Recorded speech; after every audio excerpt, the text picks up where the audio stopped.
بسم اللہ الرحمن الرحیم۔ السلام علیکم۔ معلم القرآن سے آج ہم سبق نمبر 14 پڑھیں گے۔ آج کے سبق میں صرف ایک ہی علامت ہے اور اس کی تفصیلاً وضاحت کی گئی ہے۔ با اس کے نیچے کسرہ ہے، عربی گرامر میں اس کو با جار کہتے ہیں۔ یہ علامت ہمیشہ اسم کے شروع میں آتی ہے اور اس کے کئی معنی ہوتے ہیں۔ کبھی اس کا ترجمہ سے، ساتھ، کبھی پر اور کبھی کا، کی، کے، کو، کبھی اس وجہ سے یا بسبب، بذریعہ اور کبھی بدلے میں کیا جاتا ہے۔ یہ سارے ترجمے اس با کے ہوتے ہیں اور تفصیلاً اسے دیکھ لیں، مثالوں کے ساتھ اسے سمجھ لیں۔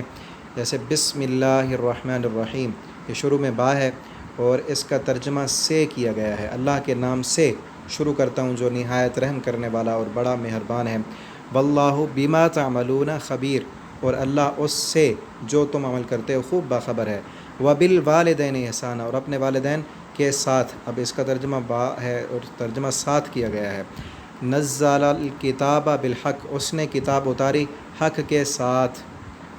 اور آمنا باللہ وبالیوم الآخر، ہم ایمان لائے اللہ پر اور آخرت کے دن پر۔ یہاں پر اس کا ترجمہ پر کیا گیا ہے با کا۔ واللہ محیط بالکافرین، اور اللہ تعالیٰ گھیرنے والا کافروں کو، یہاں ترجمہ کو کیا گیا ہے۔ الیس اللہ باعلم بالشاکرین، کیا اللہ شکر کرنے والوں کو خوب جاننے والا نہیں، یہاں ترجمہ کو کیا گیا ہے۔ وَلَهُمْ عَذَابٌ أَلِيمٌ بِمَا كَانُوا يَكْذِبُونَ، اور ان کے لیے دردناک عذاب ہے اس وجہ سے کہ وہ جھوٹ بولتے ہیں۔ یہاں پر با کا ترجمہ اس وجہ سے کیا گیا ہے۔ وَيَشْتَرُونَ بِهِ ثَمَنًا قَلِيلًا، اور اس کے بدلے میں ترجمہ کیا گیا ہے، تھوڑا مول لیتے ہیں، تھوڑی قیمت لیتے ہیں۔ اولئک الذین اشتروا الضلالۃ بالہدی والعذاب بالمغفرہ، کہ یہی وہ لوگ ہیں جنہوں نے خریدا گمراہی کو ہدایت کے بدلے۔ یہاں پر با کا ترجمہ بدلے کیا گیا ہے اور عذاب کو مغفرت کے بدلے۔ الحر بالحر والعبد بالعبد، آزاد کے بدلے میں آزاد اور غلام کے بدلے میں غلام، یہاں پر ترجمہ بدلے میں کیا گیا ہے۔ اور یہاں نوٹ کر لیں یہ بات کہ نفی کے بعد عموماً علامت با کے ساتھ اردو ترجمہ کرنے کی ضرورت نہیں ہوتی۔ جب با سے پہلے کسی چیز کی نفی ہو رہی ہو تو اس وقت اس با کا ترجمہ نہیں کیا جاتا، اور نفی سے مراد ایسا لفظ ہے جس کا معنی نہیں ہو، یعنی کہ پیچھے ما ہے یا لا ہے، اس کا معنی نہیں کیا جا رہا، تو اس با کا ترجمہ پھر نہیں ہوگا۔ جیسے دیکھیں وما انت بمؤمن لنا، اور نہیں ہیں آپ ہماری بات ماننے والے۔ یہاں پر با کا ترجمہ نہیں کیا گیا، با کا ترجمہ نہیں بلکہ کرنا ہی نہیں ہے، با کا ترجمہ کرنے کی ضرورت ہی نہیں۔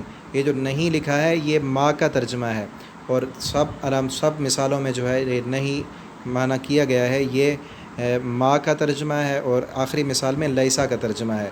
وما انا بطارد المؤمنین، اور نہیں ہوں میں مومنوں کو بھگانے والا۔